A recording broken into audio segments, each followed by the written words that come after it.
let me introduce our panelists. With us today, we have Jason Hardy, co-founder and CEO of Only, Jesse Abrams, CEO and co-founder of HomeWise, and last but certainly not least, Sandra Trenevska, Senior Product Manager at Interac Corporation. Within the next decade, we all know digital identity will be an essential component in authenticating citizens across various economic sectors, and this will be no different when making the important decision of becoming a homeowner.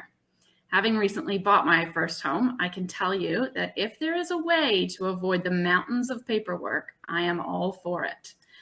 During this session, we will explore how digital identity verification can help streamline the home buying process, while keeping, of course, our personal information safe and secure.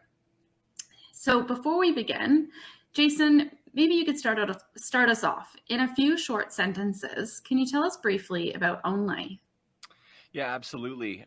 So what we're trying to do is digitize the new home buying process. And it's something that notoriously the home buying industry has been very old school, very archaic.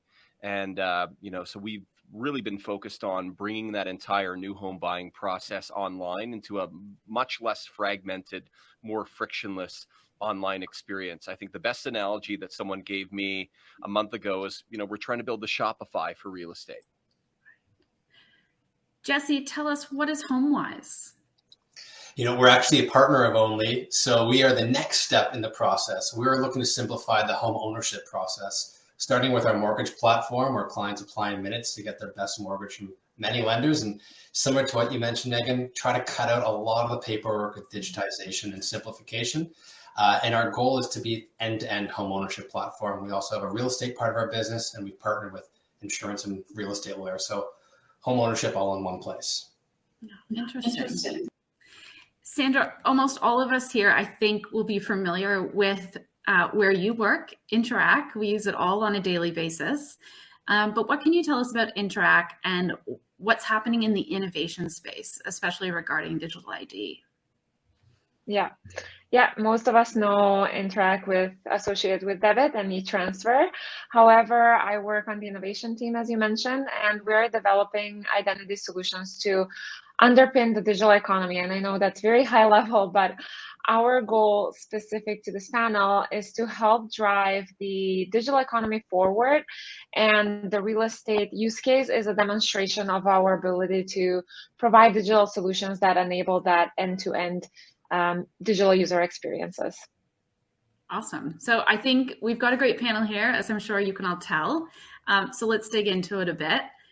As we all know, e-commerce has grown tremendously, during the pandemic, from grocery delivery, shopping, really virtually anything you want is available now at your fingertips and can be delivered to your home. So why is now the right time to introduce real estate to that e-commerce space? What's the opportunity here? And I guess it's a question for really all three of you, but perhaps Jason, we'll start with you. Yeah, absolutely. I mean, real estate's an interesting industry. It really is the last B2C industry on earth that has digitized the buying process, which is funny. It's a $4 trillion global market opportunity in the US and Canada. It's a $400 billion a year market opportunity. And I think, being the last industry to bring the buying process online, there's a reason for it. There's a ton of complexities involved in digitizing the home buying process and a ton of different partners required, like our partnership with HomeWise and our partnership with Interac, to be able to bring that to fruition. I think what we've seen in terms of increased demand for more frictionless online shopping experiences as it relates to home buying was as a result of the pandemic. The pandemic really did expedite consumer demand for online shopping experiences, but in particular for real estate.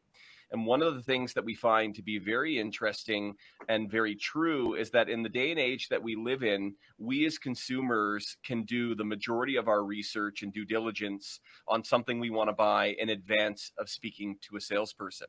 And that goes for almost anything. We can get on our phone, we can get on our computer, we can do our due diligence. And when we've educated ourselves enough, we can then take that next step in engaging a salesperson. And so we fundamentally believe that the day of the salesperson is over and that the future is for the trusted advisor, because the consumer themselves are well equipped today to educate themselves in advance of making that purchase decision and feel a lot happier and feel a lot safer in conducting that transaction from their mobile device or their computer on their couch from their own living room. Mm-hmm. Anything you'd add to that, Sandra, as to why now is the right time? I think Jason summarized it really well. In the wake of the global pandemic, we're just so accustomed to the benefits of working from home and transacting digitally. And this unique transition, triggering the double-digit boom in the real estate market, continues to rely on these manual processes and close human interaction and the exchange of a lot of physical documents. And that's why right now, or if not 2 years ago, is the right time to transform the way we transact in the real estate industry. Cool. Jesse? Yeah, it's said very well by both. The industry's changed a lot over the last 15 years, let alone the last 2 years. 15 years ago, you're walking with your realtor, collecting pieces of paper for the homes you might see that week. Now you're online looking at real estate sites, checking previous prices, seeing what the schools are. There's a proliferation of information that was never available before. So users are going into the situation sometimes with even more information about the home than the actual realtor themselves. And buying a home is supposed to be an exceptionally exciting experience, but it's so confusing with all the paperwork and then the confusion of, oh my gosh, I have to get a mortgage now and I have to have all this documentation. Mm-hmm. So we're moving to an age where I do all my banking online. I do all my investing online. I send people money online. I've got my insurance online.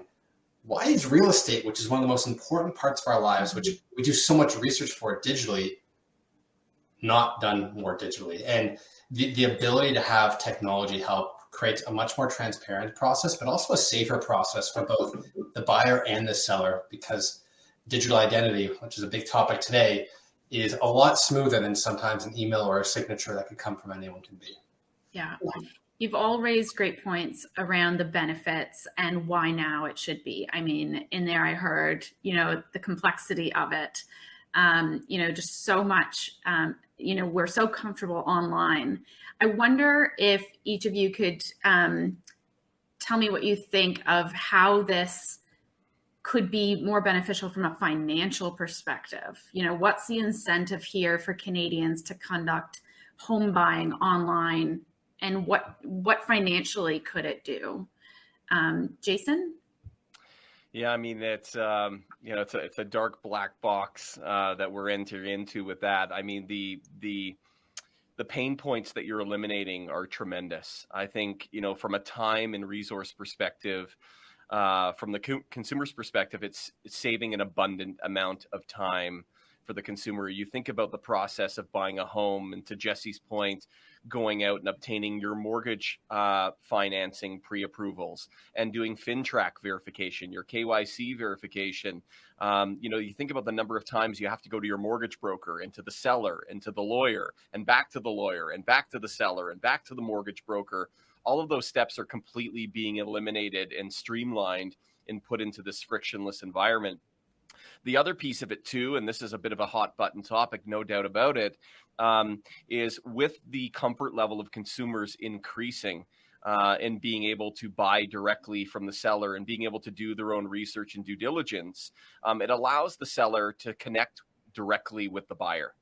And if you look at that, the average real estate transaction, new construction real estate transaction in North America, the seller's paying out anywhere between 4 to 7% in commission on every single deal, regardless of the level of involvement of the agent. And so I think there is most definitely an appetite both from the consumer, but also from the seller to be able to conduct the transaction directly with the buyer, as long as the buyer has been able to educate themselves. Now, it doesn't mean that there isn't room for the broker or the agent. There is value that they bring. However, there definitely is a story and a case here for consumers having substantial savings in terms of time, money, and resources by being able to buy directly from the seller. Right. Sandra, Interac has been involved in helping us move money around for, I think, almost 4 decades now. From a financial perspective, how do you see this helping in the real estate space? I don't know if there's much I can add from a financial perspective. I mean, time is money, so there are many benefits that verifying your identity digitally will provide when purchasing a home, but I'll give a few examples. So Jason already mentioned it, but greater convenience. Obviously, you don't have to go in person to submit the same documents multiple times. It reduces risk. You're not sending things over email and worrying about the security, and are eliminating that time-consuming exchange of paperwork required for approval from a mortgage provider or other parties involved in the closing of a deal. You're also getting a detailed view of who's accessing your information and for what purpose, which is known as informed consent, and that's a critical component of these type of solutions. Yeah, I think that's at a high level. There are obviously other benefits for the B2B participants in the system, but I'll let the others elaborate. Yeah. Please jump in here, guys. Anything more that you'd add to that? Yeah, I look at it from the perspective of the consumer or the end user. A big part of our users are first-time home buyers, and I can't tell you how many we speak to who don't understand their home affordability, don't understand how to leverage their home as an asset. So if you think that you have a digital identification that might pull in your financial information from your banking to your assets all in one place, it can help you plan for home ownership in a way that you might not have had before. If you're dealing with a bank or a classic broker, you're dealing with often individuals, and if they're not the highest skill and they don't understand your situation as well as you do, you might not get those insights. So having that access is invaluable. But also at the 4.5-year mark, when it's time to renew, refinance your mortgage, there's a lot of education you get by yourself by having that access and that information available to say, hey, do I want to leverage this to buy my next home? Can I utilize this asset to buy a rental property? It's a really interesting thing when you think about a company like Wealthsimple, what that's done for a whole generation of people finding out how to invest money online. Access to this type of information and having a digital identification is an incredible way to actually allow people to get into the market, but also leverage their asset and live a more financially wealthy lifestyle. Yeah, you mentioned first-time home buyers there, and I'm really interested to get your take on this, Jesse and Jason. Really, from your perspective, what segment of the population is going to benefit most from the virtual home buying experience? Is it just first-time home buyers? No. It's interesting, right? I always used to tell a story. I remember when I got my first Motorola Razor, that my mom got one 6 months later. Then I got a BlackBerry and she got one 6 months later, but then she got an iPhone before I did. Right? That's the way this generation works. Technology is no longer about the younger generations. It's ubiquitous. Everyone wants technology. Everyone has a smartphone. Everyone has a new laptop. Everyone uses a smart TV now. So we might have those early entrants into the market that say, hey, this is how I'm going to do things. But over time, we definitely expect there to be a lot more people doing things digitally. And that's just the way the market goes. But you have to have the early entrants, and you have to have the belief that this is where the market's going, because we're seeing it in every other category in the financial spectrum. Right. Jason? Yeah, I would say I completely agree with everything that Jesse was saying. I think bringing the new home process online is really agnostic to age or market segment. Will the first-time home buyers potentially be the early adopters, the first to kind of dip their toes in the pool, so to speak? Perhaps. But, to Jesse's point, we're all very well versed in technology. And I think, again, touching on the pandemic and really how it's expedited consumer demand for more frictionless experiences, I think we're all searching for that. We found ways to save time, save money, save energy, and educate ourselves in advance of making a sale. And that shouldn't be any different for, purchasing the single largest purchase decision that most people are going to make in their lives, which is buying a home. And so when it comes to buying a home, I think people really want to do their research and they want to do their due diligence. And our platform only is really showing that. We're really able to provide unprecedented insights into consumer buying behaviors, and insights into trends, into what people are looking for. And I think that is really showing you, there's an assumption that when people are looking for a home, they look online 2 or 3 times before getting into the car and looking at that home in person. And what we're starting to find is the average consumer is looking at that home 20, 30, and 40 times prior to actually getting in the car and making that in-person visit. So I think it gives consumers peace of mind. And really what we need to be doing as an industry from a real estate perspective is going to where the consumers are today and where they're going to be.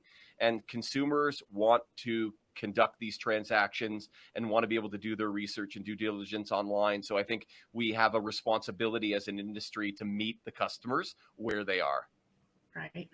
Yeah, it makes me think back to, did we ever imagine that we would get a taxi using our phone and that we would pay for that taxi using our phone? Like, it seemed almost crazy at the time. And now we're ordering our groceries over the phone. We're not even picking up that apple or squeezing that melon to, figure out if it's ripe and right for me. I'm just typing it into my phone and someone's delivering it. So I feel like some of these transactions that are really common in our day-to-day lives were not at one point, and will this become one of those? Well, and the one thing when you say, like, getting a taxi on our phone, it sounds even stranger to say, well, to call a complete stranger that is going to pick them up in their car and take you to where you want to go. A number of years ago, you would have never gotten into that stranger's car. And, today the Toyota Prius pulls up and Randolph, the driver, opens the door and you have no problem getting in. You feel very safe and secure. And so, we've been saying it for a long time. It's not an if, it's just a when. And we truly believe that the time is now for, digitizing the new home buying process. It's here. It has arrived. Mm-hmm. And Sandra, I'm sure there was a day, although I can't remember it, where we didn't think we would transfer money through our phones either, right? How could I possibly transfer money just texting someone or sending it by email? And now that's just, it's not even a second thought, is it? Yeah. Why do I need to go to the bank to get, a draft check? That is I can log into my banking app and I should be able to, identify myself and that I am doing this transaction and I want $30,000 out of my account into my, realtor's office for a down payment. Right. Yeah, absolutely. There's a question there that came in the chat that I just saw of why not online. And I think there is a bit of a misconception that, the entire new home buying process is going to be online and you're never going to visit it in person. And all of a sudden you're going to roll up 5 days later after the transaction's been completed and you're going to see the house for the first time. And I think that really is one of those misconceptions, is that we don't believe that we're trying to replace the in-person visit. Real estate is a highly emotional purchase for many, in particular when it's a primary residence that you're buying for your family. We don't think that this process is going to eliminate seeing that home prior to buying it. In fact, we've integrated that into the platform where we have giving the customers the ability to tour that home 24 hours a day, 7 days a week at a time that works for them. And they come up to the home and they can choose whether or not they want to meet the salesperson there or not, or they want to look at it at 9:30 at night, just their family. And I think we have to put the choice in the hands of the consumer, but we don't believe that, moving the new home buying process online is eliminating, seeing that home in person. Nobody's going to buy a home sight unseen, in particular when it's a primary residence that they're purchasing. Mm-hmm. Yeah, a great example. I've seen a company, a residential company, use essentially a PIN pad at the door, and you type in your PIN. It actually scans your face. That matches up to the driver's license that you previously supplied to them. and voila, you can enter the house. Obviously great in a pandemic environment where you want the least contact possible, but also highly convenient and probably something that will continue into the future, where you can just go and view a home without the real estate agent with you. We have that technology is already embedded into the Only ecosystem right now, because it is just one of those pieces that I don't think it's ever going to go away. For investor, speculator purchasers, maybe they don't need to see the home in person. What we're seeing, at least I'm here in Alberta and Calgary, 40% of the purchases that are happening right now in the multifamily category are from out of province buyers. Now, they're not coming here to view that unit in advance. So I think as you look at more multifamily dwellings and investor speculator purchasers, they will have that ability to buy on sight unseen. But for those that are buying a first-time home buyers or the move-up home buyer, seeing and touching it and feeling it is something that I think is always going to be part of that buying journey. Jesse? Yeah, this is going to sound contentious, but we do have a real estate brokerage in our team. We do have realtors, but a lot of times people will say, hey, I felt like my realtor was basically no better than an August door lock, right? And it's horrible to say, but you have such a differing level of quality when you think about people in the industry. And this day and age, you can book a meeting through Calendly. Why can't you find a home on your phone, click on it, book a time there, to get the code that gets sent to you automatically, unlock the door, go and see it yourself. Yes, we might not have the ability to spot a drainage issue, but oftentimes when you're buying a home, you're getting a home inspection beforehand. So you are still utilizing a professional in that situation. Mm-hmm. What we're trying to talk about here is less about saying, I'm never going to see the property, more about saying, how do we cut out some of the intermediaries? And Jason used the perfect word, move away from a salesperson to an advice person. And that's a big focus for a company like ours at HomeWise. We don't go out and try to find customers. It's all acquired through partners or acquisition sources like social and digital channels. So our goal isn't to try to say, hey, work with us, here's our lowest rate. It's to provide advice at that point of sale. And that's a big differentiator that the digital experience could create for consumers, is that more of that transparency, more of that speed, but more of the ability to do things the way you want to do things, which is on your own time, not hoping that someone can get there when you're available. And that's what the wave of the future is going to be, is just, it's the me generation that's coming. And a lot of it is speed and ease and transparency in that generation. Yeah, you touched on speed there. Jason's in Calgary, but the rest of us are here in Toronto. And in the Toronto or Vancouver or most of the markets right now in Canada, speed is critical when trying to buy a house. And I would say that I had a fantastic realtor. But there was one thing she couldn't do, which was go to the bank branch, get the draft check, get it over to the potential place where I was looking to put a bid in. It got to the point where the houses were going on the market at 10 a.m. I was racing to the bank at lunch to get that bank draft. And then my realtor was on the phone scheduling an appointment for me to see the condo. Wow. Maybe I got in at 4 or 5 o'clock. There were about 9 to 12 bids in by 9 p.m. and then a decision was made.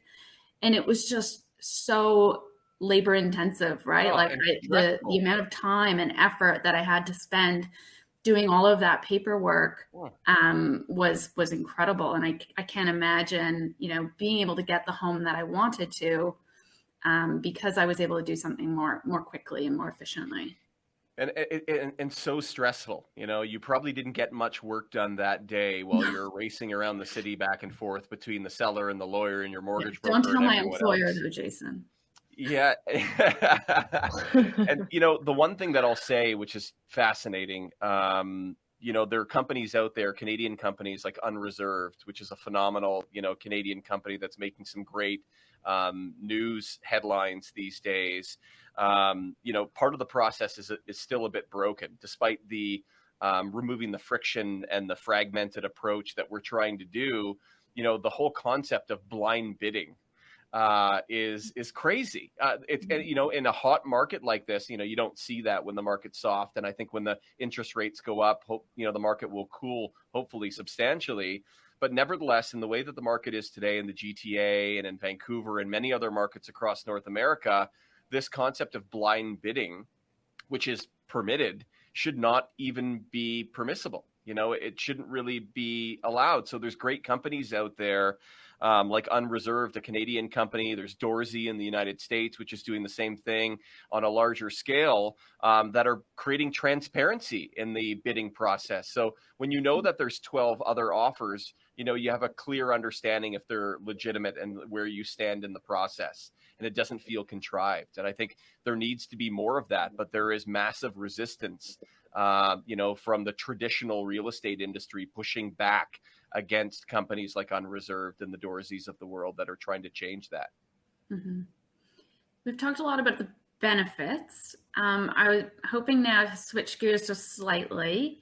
Some of the, concerns around verifying your identification online brings with it challenges around security and privacy, and when people purchase anything online, especially a home, which may be the largest purchase in a person's life, online security plays a massive factor.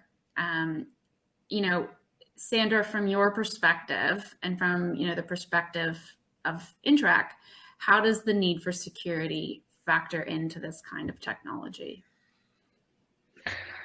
I mean, it is one of the most important things when building this type of solutions. We have one of the things that is implemented within the solution and a highly effective way of security is that the data is to abstract it by replacing it, and now I'm a bit getting technical, replacing it with a private identifier with a publicly available one, like a person's email address, or by replacing it with a randomized number that serves as an authorized token for the purpose of the transaction, and it's not useful to any other purpose, so no one can know what that number means if somebody is to intercept that network of, where that transaction moves along. But I mean, it is, like, as I said, security is very important. This type of a solution, it does improve security oversight. It reduces the risk of fraud, accelerates, as I previously maybe mentioned, like credit checks, and ultimately reduces the resources required to manage the entire home buying journey. That's from my perspective. I think security is very important, and if this is a solution that Canadians use, that has to be established first. Right. As someone who just had to scan their passport and email the photocopy of it last night, this is really triggering that security conversation for me. For Only and HomeWise, how do you ensure clients' personal information is secure and the transactions are safe? And Jesse, I'll start with you on that one. Yeah, and to piggyback on Sandra's part of the conversation, when you think about the sharing of personal data when it comes to a mortgage, you're scanning your passport potentially, you're sending screenshots of your bank statements, you're getting your T4, your NOA, you're getting a job letter, you're getting all these different things all for one transaction.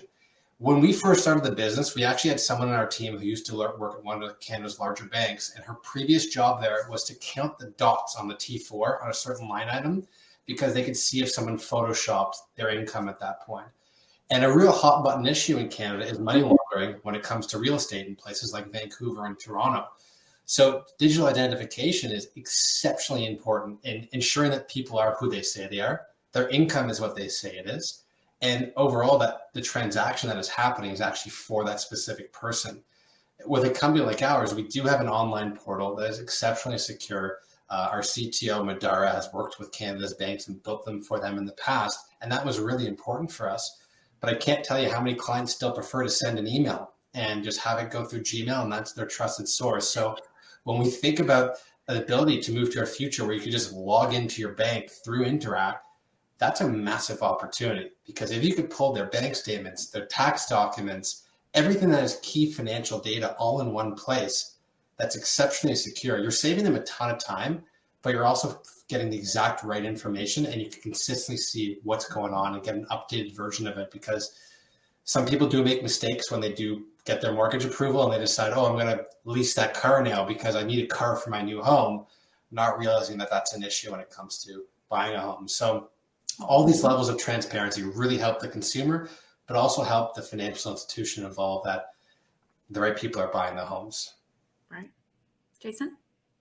Yeah, I would completely agree. I mean, safety and security is number one. And it was part of the reasons why, we've partnered with Interac in that regard for digital ID, because Interac is, I think the third most trusted brand by Canadians in this country. And so there's a lot of credibility that comes with that. There's also a lot of responsibility that comes with that, and protecting the privacy and the personal information of consumers. The fact of the matter is, in the home buying process, and you're going through it yourself right now, Meagan, but you think about how many times you actually have to validate your identity through that process. It's not once. And so in our journey, we really talk about it only being truly couch to contract in the experience that we're delivering for consumers.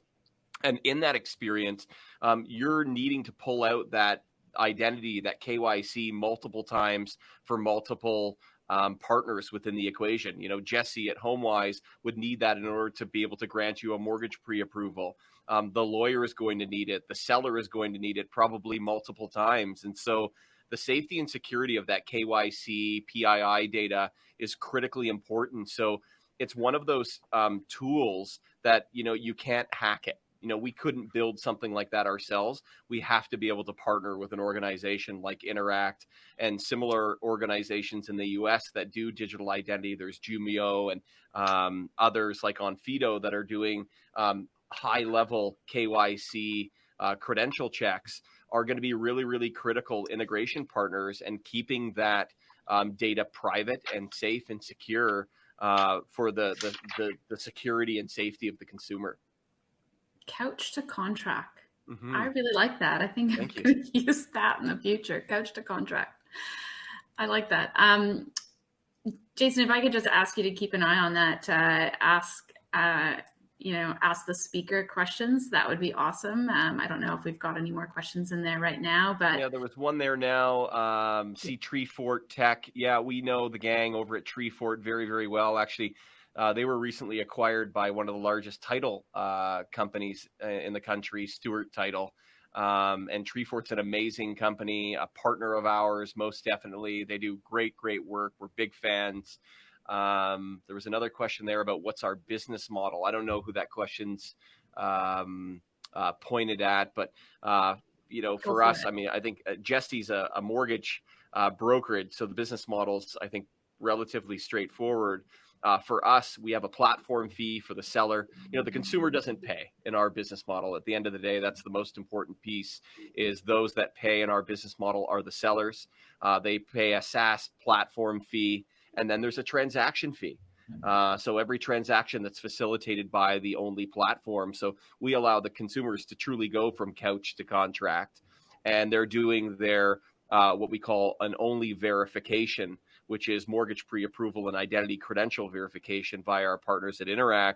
All of those things are done. And then as they go through that process, when the deal goes and they sign the purchase and sale agreement, review disclosure documentation, when that deal closes, we charge a transaction fee to the seller.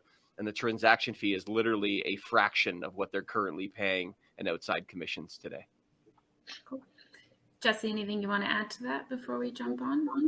The only thing I'll add is I think one of the nice things about technology companies is their goal is to save the consumer money. And similar to Only, we're completely free for a consumer. We get paid by the lender. And there's never a situation where we're taking money from a client when we're not saving them money. And I think that's one of the keys with this information available online and digitizing processes is it's cutting out a lot of middlemen in this situation. It's cutting out a lot of unneeded work. And, of course, any industry, you don't want to take jobs, but these are jobs that will have to be done differently in the future. And we're starting to see more and more of that in different industries where if you were previously a insurance broker, as an example, you're maybe offering your clients financial advice now. You're maybe offering them wills now. And that's what we're seeing now as well, is that there's many jobs that are able to have more tentacles because of what the digital experience does provide. And having a single digital identification that can be shared across different partners within your network of people you work with, that's pretty special as well, to think that you'll have that access between everyone to have a full view of how to help you better as the consumer or the end user in the process. Right. The flip side of security and privacy really is trust, right? Can you trust that your information will be secure and kept private? It's a major factor. Trust is a major factor as well when purchasing a home, right? You need to trust your real estate agent. You need to trust your lawyer. You need to trust your mortgage broker and your banking institution. Make sure that you're getting the best deal. Sandra, start us off here. How do you explain to people to trust an online platform to make one of the most important purchases they will make in their lifetime? Well, okay, Jason also mentioned something in his previous answer, but the likelihood of one adopting an identity solution that is built or maintained by an organization that Canadians don't trust is most likely none, in my opinion. The question of identity is simply too important, and the impact of identity theft is too great to leave to chance. It requires building a ubiquitous solution with the cooperation and coordination of both the public and private sectors, and Interac is trying to bring these two sectors together and engaging the government to be the issuer of these credentials that are trusted. Interac is an organization that has an established brand in the Canadian market with almost 40 years of experience. And what I mentioned, Jason said we are the number 3 brand. We're actually the number 1 most trusted financial services brand in 2021 for the past 7 years, according to the Gustafson Brand Index. And this positions our brand well with the Canadians, to be able to provide services that citizens have a high likelihood of using, considering that they trust our brand. In addition, we've been exploring different areas that have the potential to empower Canadians by not only meeting their needs securely, but also giving them control over their information, and we'll be offering that in our digital identification solutions. We want Canadians to know that we will continue to innovate with their needs in mind and always build on a foundation of trust. Awesome. Jason? Yeah, I completely agree. I think, the biggest priority for us and the problem that Only is trying to solve is to really bring trust and transparency to consumers. Full stop. That is what consumers expect. It's what they're looking for. Another word that we don't hear enough of is certainty. When it comes to digital identity, when it comes to buying the single largest purchase decision people are going to make in their lives, trust, transparency, and certainty are critical to the equation. And so, I don't think there's a lot for Interac to worry about of, fakes and people starting it, because I think there needs to be brand recognition. And Interac has established itself as the number 1 most trusted financial brand in the country, and one of the most, well-known brands that Canadians have come to trust with the most secure, private information that exists. Jesse? Yeah, it's funny. All I could think about during this was I couldn't imagine HomeWise putting out a give me your banking information so you can pull your documents, because no one would trust that. And that's why you have companies like ours wanting to partner with a company like Interac, because if we have that on our site, it does 2 things. It automatically increases the trust from the user who's just on our site in the first place. But 2, once we're actually telling them do this process, they're like, oh, I feel comfortable because I know Interac. It's almost like PayPal. When I sometimes would go to one of those random sites to buy something online, but my PayPal modal pops up, I say, oh, this is fine, because I'm not going to have any issues here. Having a trusted partner like Interac is totally invaluable for smaller companies like Only and HomeWise, which will hopefully be very large one day and hopefully have a lot of trust from our users. But right now, it's an incredible advantage to have in our process to be able to partner with brands like Interac. And that's a major, major factor in this whole process and how this is going to be successful, is having the incumbents and the big players right now lead the charge. Right. And you talk about industry, and we've talked about trust, we've talked about the need for privacy and security. Of course, we've talked about the benefits. But if we all want it to happen, what about regulation, right? What other steps, does industry need to take to widen adoption of online home buying, and what regulations are maybe standing in the way of that? Jason? Yeah, I think, regulations are forever changing, in particular, more so in the United States. Like, we're operating on both sides of the border right now. And in the US, it's changing by the day, changing by the week in terms of privacy and PII and how we deal with consumer data. And so I think the key here is, and it's piggybacking on Jesse's point, is partnering with the brands that are leading the charge in the space, such as Interac. It's partnering with the big banks, and it's looking at how these regulations are changing and how they can be embedded into the platform, so it doesn't create more friction, but removes more friction from the process. And I think that seems to be the way the industry is going, that they're trying to find ways to remove friction. One of the discussions that Jesse and I have all the time, and when it comes to buying a new home, is the amount of fraud that exists in this industry. And that's been really, really prevalent over the past decade. And it's something that I know that Interact and that the big banks and the major lenders in the country are all taking very, very seriously, is how do we tighten up privacy and security while removing friction and creating a less fragmented process. Interesting. Jesse, anything to add there? I can't wait till open banking is fully open in North America. The biggest thing holding that back is the financial institutions aren't a big fan of it. The governing bodies aren't there yet, but it'll come. And there's going to be two major factors that push that forward. The first one is the growing technology scene in Canada. It is absolutely booming. There's thousands of companies started every single year. And we have these crazy founders who are coming out saying this has to be done because it's in the best interest of the consumer. And that's who we should care about here. So that's going to be something that really pushes things. But then there's the large companies like the Interacs of the world and like the big banks that we are partnered with. I was telling this story to Jason a week or two ago. When COVID first hit, one of the banks had a client drive their car up to the window of one of the locations and hold it up to the window and sign the documents through the window because it was safer rather than doing e-sign. Well, now e-sign everyone's doing e-sign for every lender.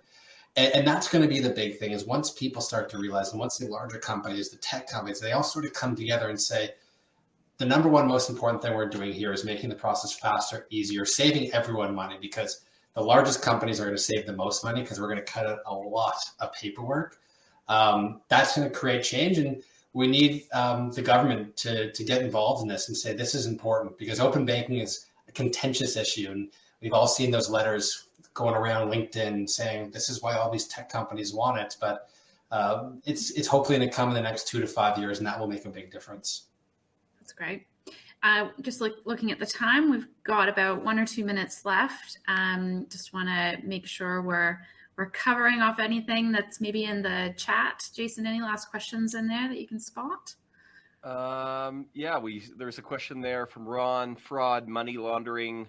There's a lot, in terms of that. It's a huge topic that is continuing to be addressed. I think to Jess's point, the limiting factors that will slow this down or speed it up, really, everything ends up at the government and the CRA at the end of the day. I mean, the banks can push for what they would like, and Interac can push for what they would like, but at the end of the day, it's the government that will set policies and rules and regulations in place. Fraud is a huge topic of conversation, in particular in the investor speculator driven markets like the GTA and Vancouver as well.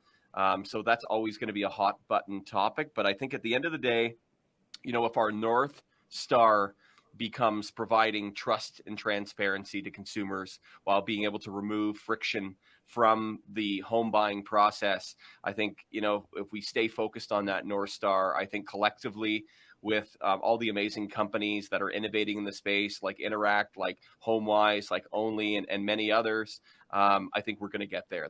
It's undoubtable that we are going to get there. There is such an expedited demand for these frictionless experiences that are rooted in that trust and transparency. Awesome. Let's leave it with one final word each. If you could tell me in one word, what are you most excited about when it comes to the digitization of the real estate industry? Sandra? I don't think I can do it in one word, but I'll be very quick. I'm excited for Canadians to see this product, to use this product, and to find that it is making the home buying process a lot quicker, a lot less stressful, and it allows them to enjoy the journey of becoming a homeowner more than they do today. Cool. Jesse? My one word is transparency. Awesome. Jason? And my one word would be trust. Awesome. Cool.